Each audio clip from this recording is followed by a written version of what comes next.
Bienvenue sur Africa 24 dans cette nouvelle édition du Non-Stop Info. Voici les titres de l'actualité. La 18e session extraordinaire du comité exécutif de l'Union africaine s'est ouverte ce 19 mars 2018 à Kigali, la capitale rwandaise. Objectif de cette réunion, finaliser l'accord relatif à la zone de libre-échange sur le continent. En Guinée, l'arrestation de Boubacar Diallo alias Grenade fait débat au sein de la classe politique. Il est accusé d'avoir tiré sur des manifestants lors des marches organisées par des partis de l'opposition. Pour ces derniers, il s'agit d'un dossier monté de toutes pièces. Et puis, la Maison africaine pour la paix a été inaugurée ce 19 mars à Adjatin, au Bénin, un lieu destiné à renforcer le dialogue interreligieux et interculturel. La zone de libre-échange bientôt effective au sein de l'Union africaine, un projet phare du premier plan décennal de mise en œuvre de l'agenda 2063 de l'Union africaine, dont la 18e session extraordinaire s'est ouverte ce 19 mars à Kigali. Objectif de cette réunion, finaliser cet accord qui représente une avancée majeure pour l'intégration et l'unité africaine. Reportage fraterne d'Akaïsanga, commentaire Thierry Dassa. La 18e session extraordinaire du comité exécutif de l'Union africaine s'est ouverte ce 19 mars 2018 à Kigali, la capitale rwandaise. Elle a pour objectif de finaliser le document sur l'accord relatif à la zone de libre-échange continentale qui sera signé par les chefs d'État africains ce 21 mars 2018, toujours à Kigali. Selon les experts, l'aboutissement de ce projet est un rêve africain sur le point de devenir une réalité. En tant que projet phare de l'agenda 2063, l'accord sur la zone de libre-échange économique continentale est l'une de nos principales réalisations. Une initiative essentielle parmi d'autres projets phares qui a la capacité de provoquer le changement socio-économique que l'Afrique envisage depuis des décennies. Je suis donc heureuse de voir que beaucoup d'entre nous se sont réunis ici pour enfin faire de ce rêve une réalité. To finally make this dream a reality. La mise en place de la zone de libre-échange continentale se traduira par la création d'un marché de plus d'1,2 milliard de personnes avec un produit brut combiné de plus de 3 milliards de dollars. Elle induira un accroissement du commerce intra-africain de 52% à l'horizon 2022 contre 16% en 2014 selon la Banque africaine de développement. Au moment où le reste du monde se coalise et se consolide dans la défense résolue de ses intérêts stratégiques, nous n'avons d'autre choix que d'aller de l'avant. Nous devons surmonter nos peurs, nos contraintes nationales, aussi légitimes soient-elles, et les barrières qui peuvent naître d'interprétations trop restrictives de nos souverainetés. Nous devons offrir à la face du monde l'image d'une Afrique unie. La zone africaine continentale de libre-échange, le marché unique sur le transport aérien en Afrique et le protocole sur la libre circulation des personnes et le passeport africain, ainsi que les grands projets d'infrastructures régionales et continentales, sont autant de grands projets contenus dans l'agenda 2063 et inscrits dans la réforme institutionnelle de l'Union africaine, initiée en 2016 par les chefs d'État africains. En Guinée, une procédure judiciaire contre Boubacar Diallo, alias Grenade, a été ouverte. Sous le coup d'un mandat d'arrêt depuis le 20 mai 2016, cet activiste de l'Union des forces démocratiques de Guinée est accusé notamment de tentative de meurtre et de détention illégale d'armes de guerre. Des accusations que réfutent les partis de l'opposition. On fait le point avec Emmanuel Milimounou. Boubacar Diallo, alias Grenade, 24 ans, a été présenté au parquet de Dixine à la suite de mandat d'arrêt décerné contre lui le 20 mai 2016 pour tentative de meurtre, détention illégale d'armes de guerre et port illégal d'uniforme militaire. Il est présumé complice des assassinats qui ont lieu lors des manifestations politiques en Guinée. Certainement, il n'est pas seul. Certainement, si la justice et la police font un travail vraiment professionnel, nous aurons des révélations qui vont nous édifier au moins sur une partie des morts dont nous regrettons tous. L'affaire a déclenché une onde de choc dans le pays. Sur ces images présentées par le parquet de Dixine, on le voit en compagnie de la première épouse du chef de file de l'opposition. Là également en compagnie de Ousmane Gawal Diallo, député de l'UFDG, l'Union des forces démocratiques de Guinée entre autres. Cellou Dalein Diallo reconnaît le jeune Grenade comme militant de son parti. comment voulez-vous que j'organise leur assassinat comme on veut le prétendre? Quel cynisme, c'est impossible que vous tuiez vos propres parents, le propre militant de votre parti, vous pouvez faire ça?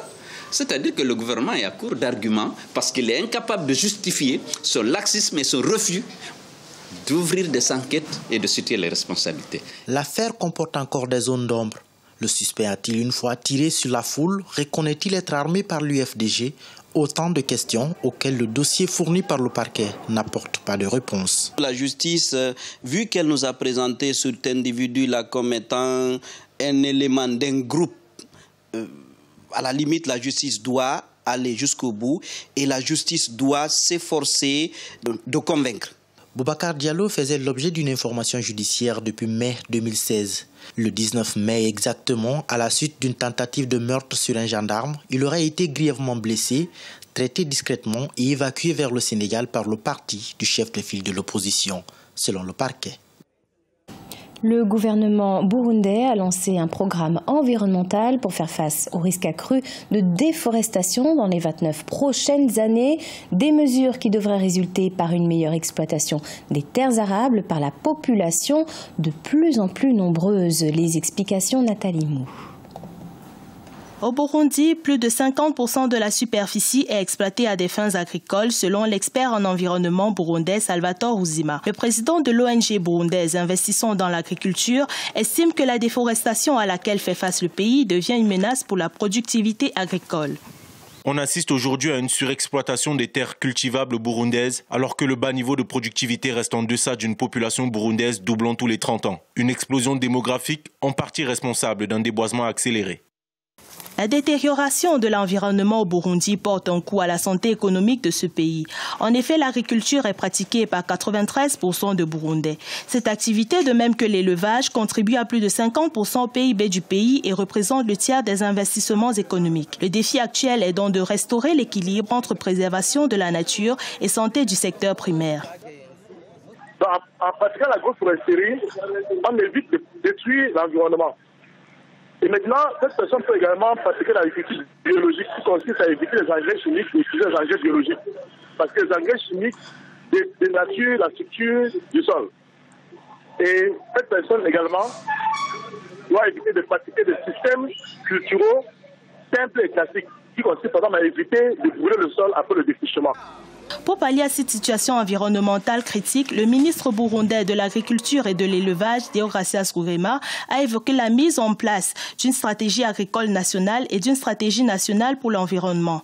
Le deuxième défi étant démographique, le gouvernement envisage la réduction de 2% du taux de croissance de la population d'ici 2025. Des mesures qui pourraient permettre au Burundi de déjouer le scénario de la perte totale de ses forêts dans les 29 prochaines années, comme annoncé dans un rapport du PNUD de 2012.